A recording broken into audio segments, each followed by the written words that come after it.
বইঘরে আপনাকে স্বাগতম। আমাদের আজকের নিবেদন মোহাম্মদ জাফর ইকবালের লেখা দীপু নাম্বার 2। গল্প পাঠে আমি স্মৃতি। ওরা দেয়াল ধরে ধরে এগিয়ে যায়। বেশি দূর যেতে পারে না। ভাঙা দেয়াল, গাছের শেকড় ও মাটিতে রাস্তা বন্ধ হয়ে আছে।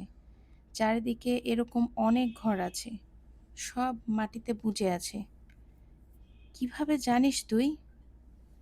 আমি ওপরে দিয়ে ঘুরে ঘুরে একটা আন্দাজ করেছি। অনেক বড় দালান এটা। আমরা বোধহয় 3 তলায় আছি। নিচে হয়তো আরও 2 তলা আছে। সত্যি? হুম।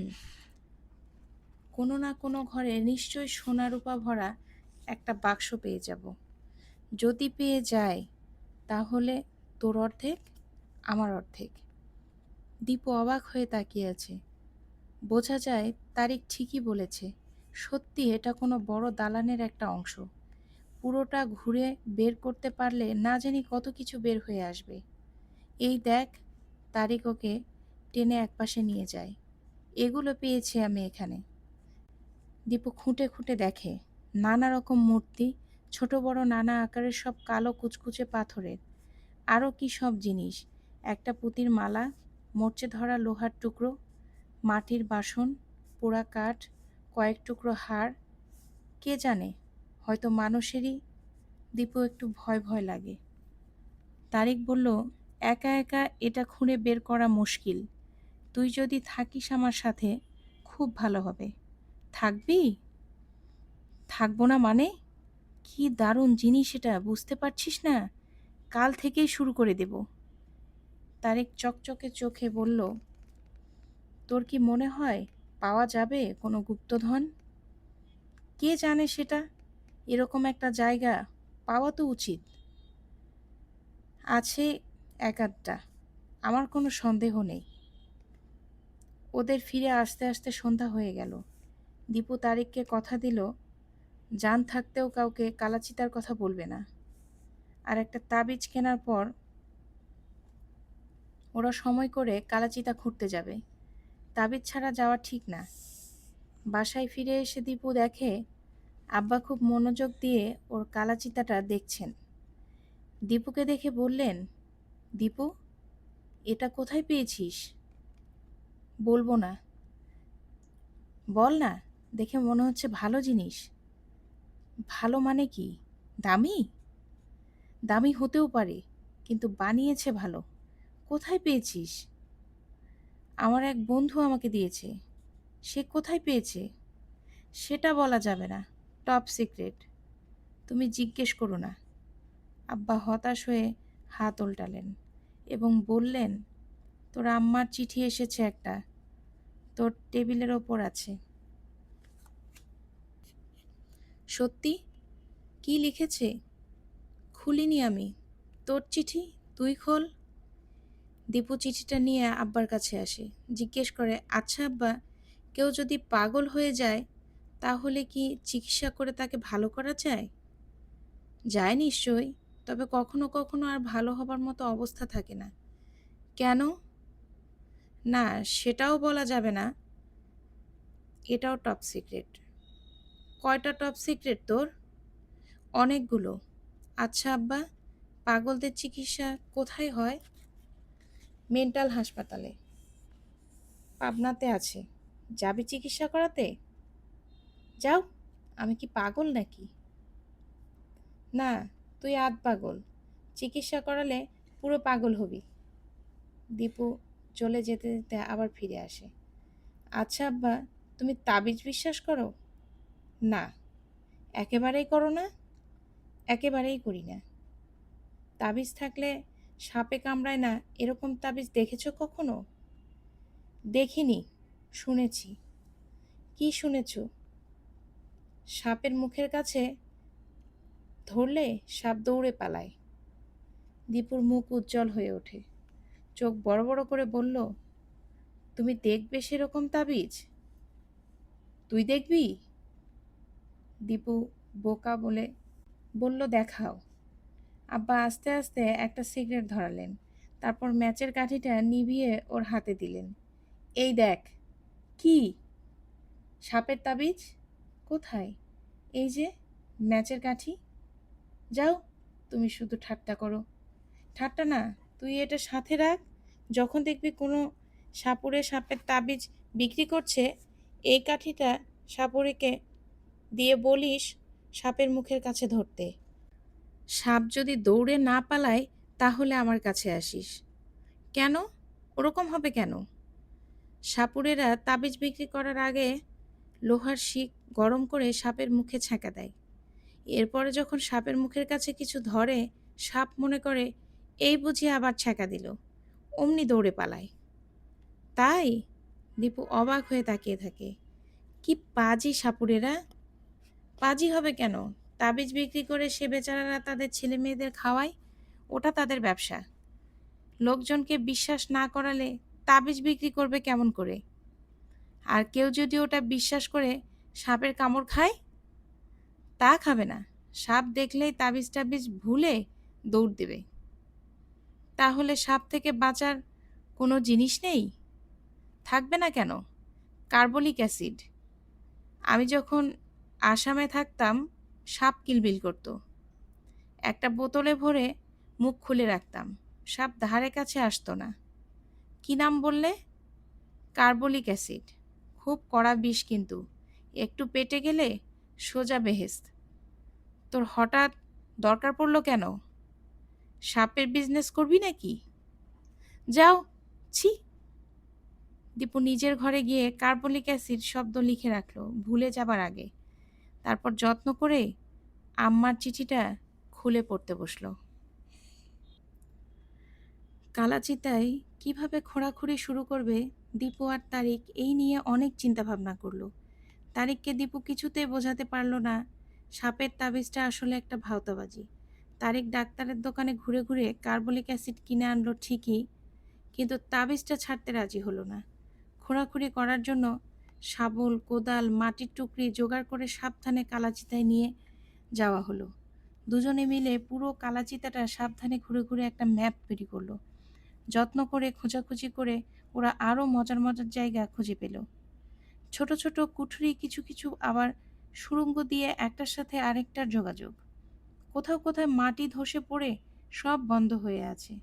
সব খুঁড়ে ফেলতে পারলে কত মজার জিনিস যে বের হবে কে জানে। উত্তেজনায় ওরা টকবক করতে থাকে।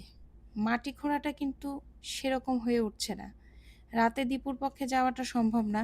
আব্বাকে সব খুলে বললে হয়তো আব্বা আপত্তি করবে না, কিন্তু এটা এখনই আব্বাকে বলা সম্ভব না। আর আব্বাকে না বলে যাওয়ার কোনো প্রশ্নই আসে না। এখন শুধু স্কুল ছুটির পরে যায়। বন্ধুবান্ধব সবাইকে ধোঁকা দিয়ে কালো চিতায় যাওয়া খুবই কঠিন। কোনো কোনো দিন ওরা যেতে পর্যন্ত পারে না। সবার সাথে ফুটবল খেলতে হয়। কয়দিন পরে স্কুল ছুটি হয়ে যাবে, তখন সারাদিন কালাচিতায় থেকে কাজ করতে পারবে, সেই আশাতেই আছে। এর মাঝে হঠাৎ একদিন একটা ব্যাপার হলো। কালাচিতায় কাজ টাজ করে দীপু বাসায় ফিরে এসে দেখে ওর আব্বার এক বন্ধু অপেক্ষা করে বসে আছেন। হাত মুখ ধুয়ে আসার আগেই আব্বা তাকে ধরে নিয়ে গেলেন তার বন্ধুর কাছে। বললেন, জামশেদ, এই হচ্ছে আমার ছেলে দীপু। আর দীপু, এই হচ্ছে তোমার জামশেদ চাচা। জামশেদ নামের লোকটির বয়স ওর আব্বার থেকে বেশি হতে পারে।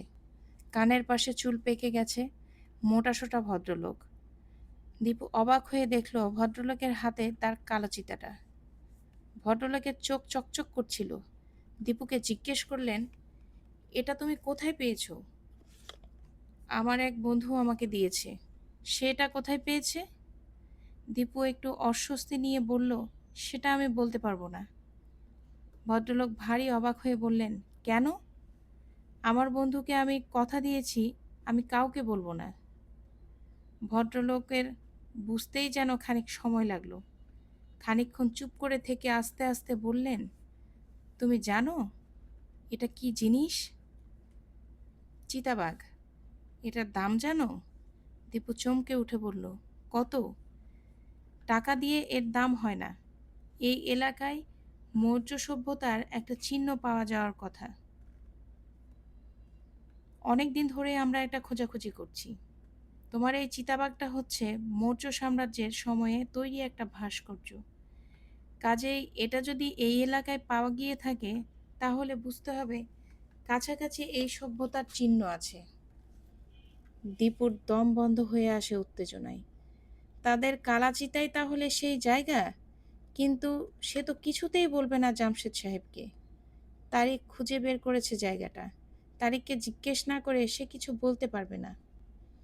ভদ্রলোক খানিকক্ষণ চুপ করে থেকে বললেন, এবার বুঝতে পেরেছ কেন এই চিতাবাঘ কোথায় পাওয়া গেছে এটা জানতে চাইছি? দীপু মাথা নাড়ল। তারপর বলল, কিন্তু আমি এখন সেটা বলতে পারবো না। তুমি জায়গাটা চেনো? হ্যাঁ, চিনি। তাহলে চলো আমার সাথে, নিয়ে চলো সেখানে। দীপু ওর আব্বার দিকে তাকালো। আব্বা অন্য দিকে তাকিয়ে আছেন। কাজেই আবার ঘুরে তাকালো জামশেদ চাচার দিকে। বলল, চাচা, আপনি কিছু মনে করবেন না, কিন্তু এখন আমি আপনাকে সেখানে নিয়ে যেতে পারবো না। কেন? ভদ্রলোক এবারে যেন রেগে উঠলেন। আমি আমার বন্ধুকে কথা দিয়েছি ওটা কাউকে বলবো না। ওকে জিজ্ঞেস না করে আমি আপনাকে সেখানে নিয়ে যেতে পারবো না। দীপু বুঝতে পারল ভদ্রলোক রেগে উঠেছেন। এখানে রেগে ওঠার কি আছে সে বুঝতে পারছিল না। জামশেদ সাহেব কিছুক্ষণ চুপ করে থেকে খুব ঠান্ডা গলায় বললেন, তোমার বন্ধুর বাসা কোথায়? ওর বাসায় টেলিফোন আছে? না, ওদের টেলিফোন নেই। বাসা অনেক দূরে, ধোপির খালের ওধারে সুতার পাড়ায়। ওর আব্বার নাম কি? কি করেন? আব্বার নামটা ভুলে গেছি। কাঠমিস্ত্রির কাজ করেন। হোয়াট? কাঠমিস্ত্রি? ভদ্রলোক খুব অবাক হয়ে গেলেন। তারপর ওর আব্বার মুখের দিকে তাকিয়ে ইংরেজিতে বললেন, হাসান, তোমার ছেলে কিরকম মানুষজনের সাথে ঘোরাঘুরি করছে খবর রাখো না? ওর আব্বা বললেন, জামশেদ, আমি পরে এটা নিয়ে তোমার সাথে আলাপ করব। ভদ্রলোক খুব বিরক্ত হয়ে উঠে দাঁড়ালেন। দীপুকে প্রায় ধমকে উঠে বললেন, তোমার ওই বন্ধুকে পরে বলে দিলেই হবে। এখন আমার সাথে চলো। দীপু খুব ঠান্ডা গলায় বলল, না। হোয়াট? আপনি আমার উপর রাগ করছেন কেন? আমি তো বলছি আমি আমার বন্ধুকে জিজ্ঞেস না করে আপনাকে সেখানে নিয়ে যেতে পারবো না। ভদ্রলোক ভীষণ রেগে দীপুর আব্বার দিকে তাকালেন। তারপর ইংরেজিতে বললেন, ছেলেটিকে তুমি ভদ্রতা শেখাওনি মনে হচ্ছে। দীপুর এবারে খুব রাগ হয়ে গেল। বড়দের সাথে ও কখনো অভদ্রতা করে না, কিন্তু তাই বলে সে এবারে চুপ করে থাকলো না। আস্তে আস্তে বলল, চাচা, আমি অল্প অল্প ইংরেজি বুঝতে পারি। আমি যদি আপনার সাথে অভদ্রতা করে থাকি তাহলে তার জন্য মাপ চাইছি। তারপর একটু থেমে যোগ করল, কিন্তু তবুও আমার বন্ধুকে জিজ্ঞেস না করে আমি আপনাকে সেখানে নিয়ে যেতে পারবো না। ভদ্রলোক রাগে থমথম করতে লাগলেন। আব্বা দীপুকে বললেন, দীপু, তুই যা এখন, হাত মুখ ধুয়ে মানুষ হ। দীপু পেরিয়ে যেতেই আব্বা বললেন, জামশেদ, আমার মনে হয় তুমি ওই কথাটি না বললেই ভালো করতে। কোন কথাটি? কার ছেলের সাথে ঘোরাঘুরি করছে খবর রাখি কিনা? কেন? আজে বাজে লোকের বদ ছেলের সাথে ঘোরাঘুরি করছে আর তুমি আসতে? জামশেদ, আমি চাই না দীপু এসব কথা শুনুক। কেন? তার ভালো লাগবে না। আমি ওকে আমার মনের মতো করে মানুষ করতে চাই। কোনটা তোমার মনের মতো? বদ ছেলেপিলের আসতে? জামশেদ, আমার ক্ষমতা ছিল দীপুকে ঢাকায় কিংবা বাইরে খুব ভালো ইংলিশ মিডিয়াম স্কুলে মানুষ করার। খুব স্মার্ট হয়ে বড় হতো তাহলে। ইংরেজিতে খাঁটি ব্রিটিশ টান থাকতো। ৮-১০টা ভদ্রলোকের ছেলের মতো কমিক পড়ে টিভি দেখে মানুষ হতো। হয়তো খুব ভদ্র হতেই পারত। রাস্তার একটা ছেলের সাথে হয়তো বেশ ফ্রেন্ডলি হতে পারত, কিন্তু সব বাইরে থেকে। ভেতরে ভেতরে কোনোদিন ওদের নিজের মানুষ বলে মনে করতো না। ওর ক্লাসের যে ছেলেটা পয়সার অভাবে পড়াশোনা ছেড়ে দিয়ে আইসক্রিম বিক্রি করতে চলে গেছে, ওর জন্য ভেউ ভেউ করে কাঁদতে পারত না। আমি চাই আমার ছেলে খুব সাধারণ একটা ছেলে হোক, কাঠমিস্ত্রির ছেলের সাথে ঘুরে ঘুরে নিজেকে চিনুক, রাস্তায় মার খেয়ে ফিরে আসুক, আরেকদিন পাল্টা মার দিয়ে নিজের শক্তির ওপরে বিশ্বাস হোক, দুধ মাখন খেয়ে খেয়ে শোকেসের পুতুল যেন না হয়ে যায়। জামশেদ সাহেব চুপ করে বসে থাকলেন। অনেকক্ষণ পর আস্তে আস্তে মাথা নেড়ে বললেন, ওসব বড় কথা ছেড়ে দাও হাসান, মা নেই বলে এরকম হয়েছে। কোথায় তুমি? আব্বা হাত নেড়ে বললেন, ওসব ছেড়ে দাও, আমার ছেলেকে আমি ঠিক আমার মনের মতো করে মানুষ করব, যেটা ভালো বোঝে সেটা করব, তাতে দুনিয়া রসাতলে যাক। জামশেদ সাহেব একটু রেগে উঠলেন। যদি আমার ছেলে হতো আমি পিটিয়ে সিধে করে দিতাম।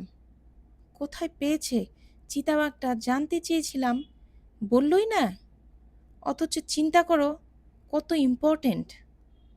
আব্বা হেসে বললেন, কালকের দিনটা থেকে যাও, দীপু তার বন্ধুর সাথে কথা বলে যদি দেখাতে চায় দেখিয়ে দেবে। হ্যাঁ, আমি প্লেনের টিকিট ক্যান্সেল করে থেকে গেলাম, আর তোমার ছেলে বলল দেখানো যাবে না, তখন? হুম, তা বটে। আব্বা একটু হেসে বললেন, তোমার এত বড় বড় সব আর্কিওলজিস্ট, তোমরা কেন বাচ্চা ছেলেদের উৎপাত করে বেড়াচ্ছ? নিজেরা খুঁজে বের করে ফেলো না। দীপু পাশের ঘর থেকে শুনল জামশেদ সাহেব রেগে মেগে ইংরেজিতে কি বলছেন, আর দীপুর আব্বা হো হো করে হাসছেন। দীপু তারিককে সব খুলে বলল। সব শুনে তারিক একটু ঘাবড়ে গেল। ওরা গুপ্তধন বের করে ফেলার আগেই যদি বড় বড় লোকেরা তাদের কালোচিতা নিয়ে নেয় তাহলে তো খুব দুঃখের কথা হবে। আবার এও সত্যি যে জায়গাটা যদি সত্যি এত গুরুত্বপূর্ণ হয় তাহলে তো ওদের জানিয়ে দেওয়াই উচিত। কি করতে হবে বুঝতে না পেরে দুজনেই খুব ছটপট করছিল। সারাদিন ক্লাস শেষ করে বিকেলে স্কুল ছুটির পর ক্লাস থেকে বের হতেই ক্লাসের গোটা দশেক ছেলে ওকে ঘিরে দাঁড়ালো। ছেলেদের ভেতর থেকে বাবু একটু গম্ভীর গলায় বলল, তোর সাথে কথা আছে। কি নিয়ে কথা হতে পারে দীপু বুঝে গেল সাথে সাথেই। তবু চোখে মুখে একটু কৌতূহল ফুটিয়ে জিজ্ঞেস করল, কি কথা? আমরা সবাই জানতে চাই তুই প্রত্যেক দিন বিকেলে তারিকের সাথে কোথায় যাস। দীপু বুঝতে পারল ধরা পড়ে গেছে। ঠোঁট কামড়ে দাঁড়িয়ে রইল খানিকক্ষণ। তারপর বলল, এখন সেটা বলতে পারবো না। কেন পারবি না? আমরা তোর বন্ধু না? বন্ধু হবি না কেন? তাহলে আমাদের বিশ্বাস করিস না? বাজে কথা বলিস না, বিশ্বাস করব না কেন? তাহলে বল, কোথায় যাস তোরা? মঞ্জু চোখ ছোট ছোট করে বলল, আমি তোদের পিছু পিছু গিয়েছিলাম, একদিন দেখেছিও কোন দিকে যাচ্ছিস। দীপু মঞ্জুর চোখের দিকে তাকিয়ে বুঝতে পারল সত্যি কথাই বলছে। মিঠু গোয়ারের মতো বলল, ওই জঙ্গলের ভেতর কি করতে চাস বলতে হবে। যদি আমাদের না বলিস তোর সাথে আর কোনো সম্পর্ক নেই, তুই থাক তারিককে নিয়ে। দীপু বলল, ঠিক আছে, তোদের আমি বলবো, কিন্তু তার আগে আমাকে তারিকের সাথে কথা বলে নিতে হবে। ঠিক আছে, বলে নে। ওই যে তারিক আসছে। দেখা গেল তারিক উদ্বিগ্ন মুখে ওদের দিকে এগিয়ে আসছে। বলল, কি হয়েছে রে? দীপু তারিককে ডেকে একপাশে সরিয়ে নিয়ে গেল।